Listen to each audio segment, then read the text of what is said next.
Hello there, everybody. My name is Mark Fournier. I'm going to be your instructor for AMT 1335 here for fall 2022. What I am going to do here is take about 15 minutes of your time, and I'm going to introduce myself. I'm going to introduce the course Moodle shell that you see here on your screen behind me, and I'm going to talk about the course and how it's going to enroll over the next 14-15 weeks. So first off, a little bit about myself. I've been teaching here at Olds College now for about 10 years. I teach full-time in the Ag Management program as well as the Applied Degree program. I focus on accounting, finance, marketing, and business planning courses. In addition to teaching in the full-time courses, I do teach a variety of continuing con ed or continuing education courses, and I've also taught with a variety of other post-secondary institutions. I am a chartered professional accountant or a CPA by trade. I've been a CPA for about 15 years now. And prior to teaching, I've taught part-time for actually quite a number of years, but I was also in industry full-time prior to moving over to the instruction role.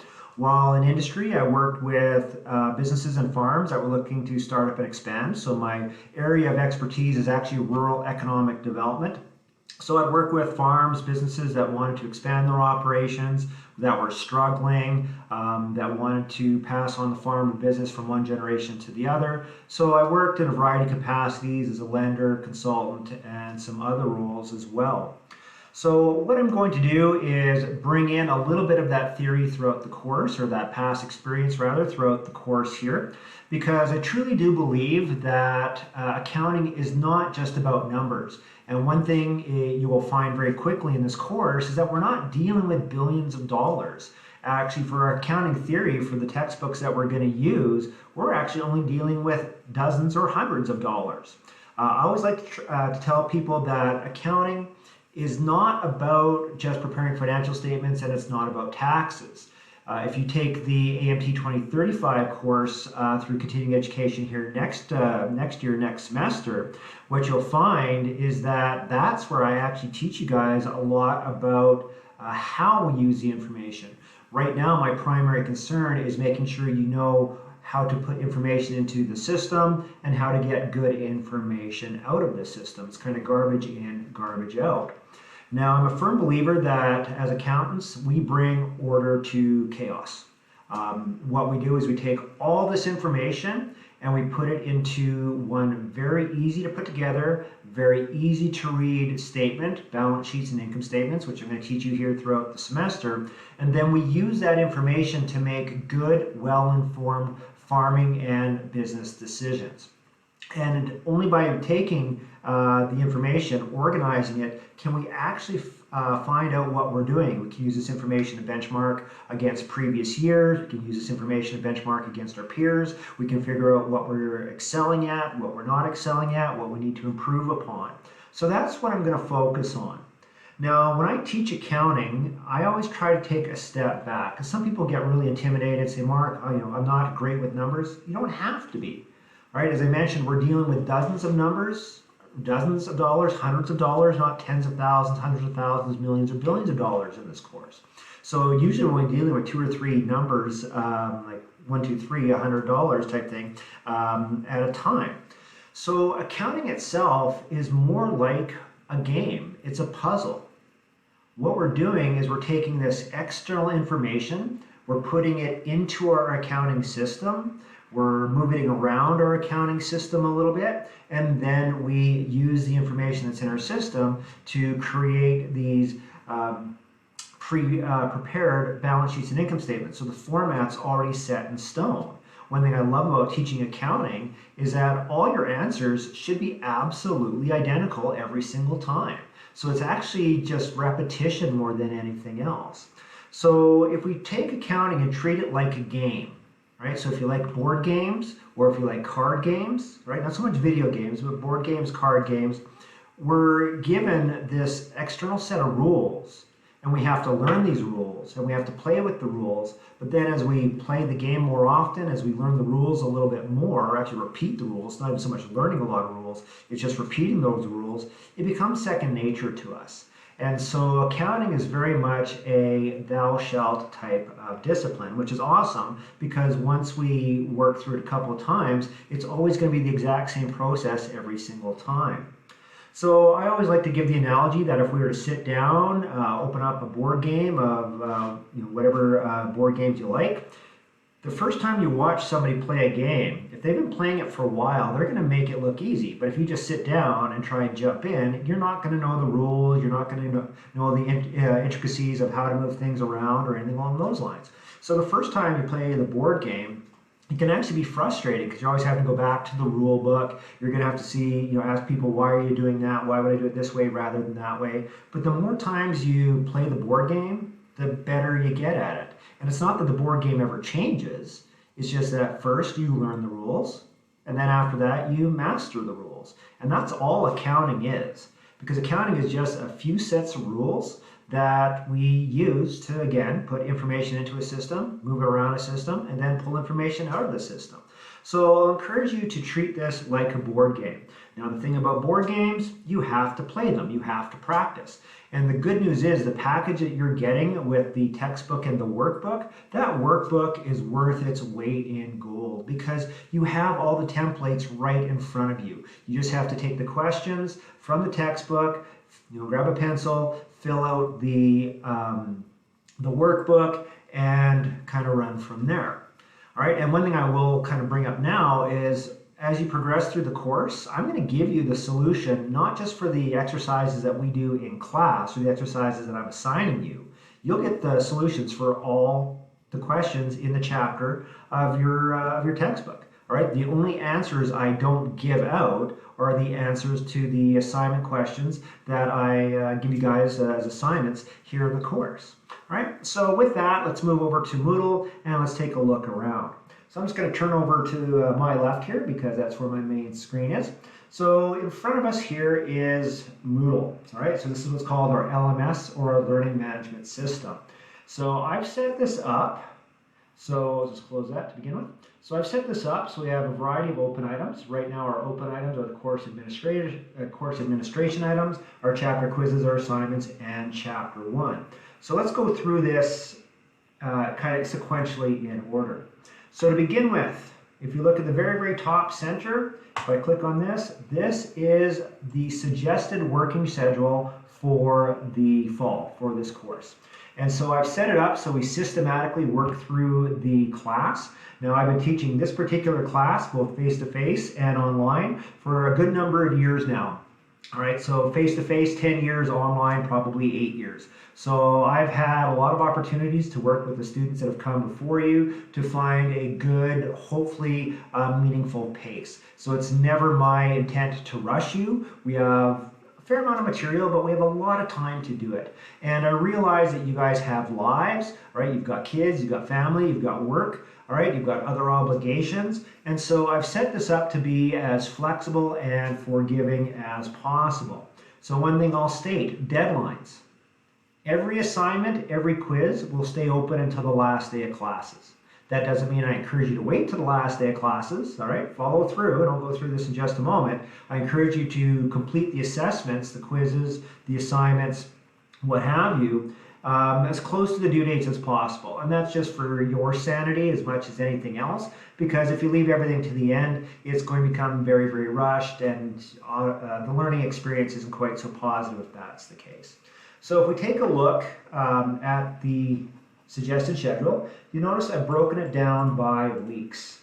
Now within each week, I have the topics, the textbook pages that I want you to read. I've got the practice questions that I'd like you guys to undertake. And again, just like playing a game, you have to practice. If you don't practice, you're not going to learn. So use the workbook and treat it like it is a Sudoku puzzle or whatever game you prefer, and just go through and don't worry about pressure. Just have some fun. If you get a question wrong, that's fantastic. I like it when you get questions wrong because that means you have to figure out, or we have to figure out where everything kind of went off the rails and fix it. And I'll always encourage you to take a look at it first. And if you have any issues, of course, reach out to me, and I'm more than happy to work with you one-on-one or in small groups as required.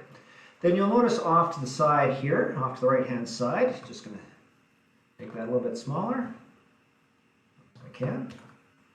There we go. So off to the side here we have the different assessment items. So we have short quiz number 1, and you'll see with all the short quizzes you actually have 3 attempts. Chapter quizzes you don't, but short quizzes you do. So take a look at the proposed schedule, and you can plan your next few weeks, you can plan your semester around this. Now again, every assignment, every quiz will be open until the last day of classes, so you don't need to worry about rushing to get it done. If you've, say if you're doing harvest, or if you have a wedding, or you just want to take the weekend off or a week off, feel free to do that, right? Mental health is very important, and you can come back to it and catch up as soon as you can. All right, so with that, all right, that's the schedule. Now I say it's subject to change, but it normally doesn't change too much for the online program. Usually it stays pretty static. All right, we've got the welcome video, which I'll be sending this out via email. So some of you will have opened the link via email, and some of you will click on the link here in order to watch this video. After that, we have a course outline, which talks about the course, what we're going to learn. And I'm not going to go through all of this because you can read that on your own. We have the competency profiles, which breaks down that course outline in a little bit more detail and talks about all the different things we're going to learn over the next 14-15 weeks. Now, students are always wondering about grades. So here's how the grading works for this course. 50% of your grade is coming from assignments, 50% from quizzes. Now, we have 2 different types of assignments. We have assignments that are based on the accounting textbook. There's 5 of those. Chapter 1 assignment, Chapter 2 assignment, Chapter 3 assignment, Chapter 4 assignment, and a Chapter 7 assignment. So each of these assignments are going to be based right out of your textbook. All right, so I'll show you where to find that information quite quickly. All right, here, or in a moment rather. So you have 5 assignments that are based out of your textbook, and we also have 10 assignments that are based upon accounting software. We're actually partnering with FCC, and FCC is going to give you guys free access to the premium version of Ag Expert. And I'll be setting this up very early in September, and so I'll need to get some information from you guys. We'll set it up, and then at the end of the course, we're going to spend a couple of weeks where you're going to take the information that you've learned from a theoretical standpoint, and I'm going to give you a hypothetical farm, and you're going to create and run the books for this hypothetical farm as an exercise. So you're going to have 10 assignments that are based on the Ag Expert.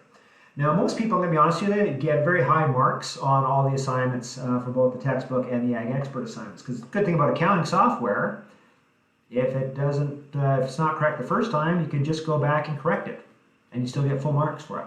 All right, so not a lot of pressure there. Now, the quizzes.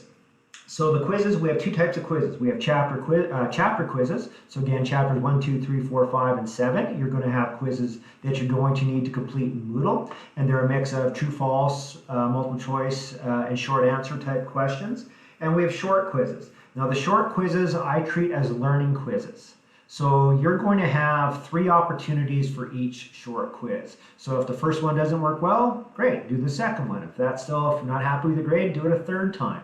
And I've got it set up in the system. So for the short quizzes, the system, Moodle, will take the highest of the 3 grades. So you never have to worry about lowering your grade. It's always going to go up. All right. So that's how the assessments are going to work in the course. Now my contact information. The best way of reaching me is through email. So mfournier@oldscollege.ca. You can also reach me at my office phone number at 403-556-8343. I will get back to you, but it often takes 24 to 48 hours for me to get the message, depending upon how often I'm in the office, because actually I'm very busy in class this semester. So by far the best way is through email. Now, if you've taken other Olds College courses before, you may know that you can send messages directly through Moodle. I'm going to ask that you not send me messages through Moodle, and the reason is this. It's not that I really mind receiving messages through Moodle, but in this semester I have about 300 students, which, that's awesome. The more the merrier.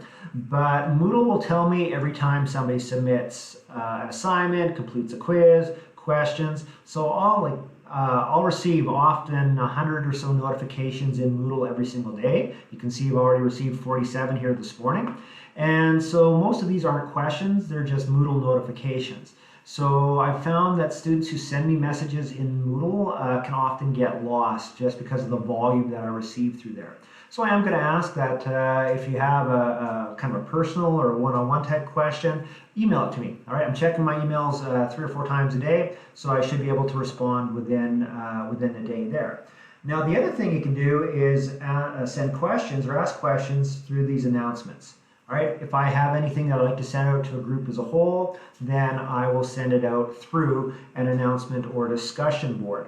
If you ever send me a question that I think would be good for the whole class, I won't put your name in it, but I will copy the question, again, keeping you anonymous, and I'll put the question and the answer actually in the discussion forum here, the announcements, because that way everybody can learn. All right, so I encourage you to use that one as well. So let's take a look. How are things going to run? Well, your chapter quizzes are here. All right, you'll see only chapter 1 is open right now. I'll go over the reasoning for that in just a moment. We have your assignments. Again, you can see the chapter 1 assignment is right here. And if you wanted to even take a look at what your first assignment is going to look like, go to page 62. You're going to complete problem 1-4A. All right, so you're just going to complete that problem. You're going to put it into Microsoft Word or a document of some sort. I'll say Word, Excel, or some people handwrite and take pictures, whatever works for you. I'm quite open to receiving it in a variety of different methods. And then you're going to click on the link, and then you would upload it. All right. So I can't upload it yet because it doesn't open until Monday. So today's only Thursday, the 25th of August. All right, so this will open up for everyone here in a couple of days. So after that, you're going to have the different chapter sections. Now you might see that, hey, Mark, chapter 2, 3, 4, 7, and the Ag Expert files aren't open. What's up with that? Well, what I've learned over the years is that sometimes people try and rush ahead. And as I mentioned, I've been teaching this online for about 8 years now, and so I've got a pretty good understanding of what the pace should be. And I found that some people, if they see everything, get really overwhelmed. And so what I like to do is give it to you guys in very easy to manage chunks. And so, for example, chapter 1, you might be done chapter 1 in, say, 2 or 3 days rather than a week, and that's awesome. Take the rest of the week off. If you are working through chapter 2, which takes 2 to 3 weeks, and you get that done in, say, half the time, go through, practice the extra questions. Now, I like to keep things in a nice methodical process. So for the first part of the semester, I'm going to open up each chapter as it states on the working schedule. Now around mid-November, what I'll do is open everything up. So people who want to finish early will have that opportunity to, but I don't want anybody to ever feel like they have to rush. All right, so treat it like a puzzle, play the puzzle, play the game as often as you can, but practice. All right, you always need to be practicing. So if you have any issues or concerns with that, fire me off a quick email. We'll talk a little bit one-on-one. But for the most part, I open up these chapters according to the schedule as it's been laid out. And again, mid-November, I will open up everything so people who want to kind of complete early will have that opportunity. So chapter 1, all right, we have a discussion board here. We got the PowerPoint file, which some of you may use, some of you may not. One thing about your textbook is awesome. I love this textbook. It is the best textbook I have ever used for accounting, bar none. All right, it is very methodical. The authors know what they're doing. We've got all the practice exercises. Now, in addition, the PowerPoint files are matched up exactly with this textbook. So the examples you see in the PowerPoint files are the same examples you're going to see in the textbook. So while you don't need to go through the PowerPoint files, sometimes students do find them a nice, easy to read summary of the textbook. So I've included these PowerPoint files as a resource. So I have our quick study and exercise solutions. As an accountant, I was in your shoes once. I took an introductory to accounting course when I first started my journey, and some questions came quite easily to me and others not so easily. And one thing I always found very frustrating is that you're working the question, but you can't seem to get the answer. You can't seem to get, say, your balance sheet to balance. And you could spend 4 or 5 hours banging your head against the desk trying to figure this out. I don't want you to do that. You have the solutions to the quick study and exercise questions that are in your textbook. I encourage you to do the question first without looking at the answer. But then once you've done the question, then go back and take a look at the solution. And if you're wrong or if you're incorrect for whatever reason, then see if you can figure it out. If you can't figure it out, reach out to me and I'll help bridge the gap, right? That's what I'm here for. So again, to make it as interesting as possible and engaging as possible, I don't hide information. Now we also have the short quizzes for short quiz number 1 and short quiz number 2, which are both based in chapter 1. These will be open here on Monday, all right, so a couple of days from now. And again, these are the ones you have 3 attempts at. So the first week or so, you're just going to slowly work through chapter 1. Then after that, you'll move into chapter 2. And you'll find the process for each chapter is exactly the same. All right, for each chapter, I'm going to have a chapter assignment. I'm going to have a chapter quiz, which again, chapter 1 quiz is right here. All right, I like to keep the chapter 1 quizzes up here or the chapter quizzes up here, just so people can find them a little bit easier. So you'll have a chapter quiz, you'll have a chapter assignment, and you'll have some short quizzes in each chapter. All right, so I said 15 minutes. I'm now at 21 odd minutes here, so I'm going to wrap this video up at this point. I look forward to working with you guys. If you ever get stuck, let me know. I'm always happy to do these videos. It's actually easier for me if you have an accounting problem to actually put together a short video and explain how it's answered, how questions are answered. And one thing I'll promise is that if I do a video for one student, I actually do it for everybody. So if somebody's stuck on something, I'll go through, I'll prepare a video to give the answer. Again, I'll keep the student anonymous, but I'll post the video and that way everybody can learn from it. All right, so with that, I'm going to wish you guys happy studying. I look forward to working with you here over the next 14, 15 weeks, and I will be in touch with you guys shortly. Have a great day.